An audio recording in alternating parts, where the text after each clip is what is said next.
माऊली असं म्हणतात की स्वकर्म कुसुमांची वीरा तोषा लागी होय अपारा. कर्म कसं असावं? दिदी आणि दादानो 4 गोष्टी निसर्गानं आपल्याला कर्म करण्यासाठी दिल्या. पहिली गोष्ट दिली भाव, दुसरी गोष्ट दिली विचार, तिसरी गोष्ट दिली वाणी आणि चौथी गोष्ट दिली कृती. दिवसभरात तुमचं माझं कर्म या 4 गोष्टीनं होत असतं, या 4 सामर्थ्यानं होत असतं. संध्याकाळ झाली की हे सगळं कर्माचं पुष्प ईश्वराच्या चरणावर अर्पण करा असं माऊली म्हणतात. भाव, विचार, वाणी आणि कृतीनं दिवसभरातून माझ्या हातून जे कर्म झालं असते ते संध्याकाळी विश्वात्मक देवाच्या चरणावर अर्पण करा.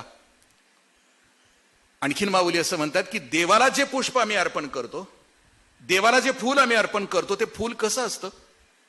ते पूर्ण असतं, ते फाटका असत नाही, ते तुटका असत नाही, ते कुचका असत नाही, ते सडका असत नाही, ते दुर्गंधीने युक्त असत नाही. देव प्रसन्न व्हायचं असेल तर त्याच्यासाठी अशा प्रकारचं फूल असावं लागतं.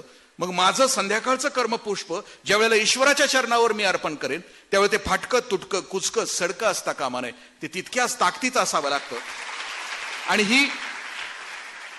ही माझी 1 दिवसाची पूजा झाली.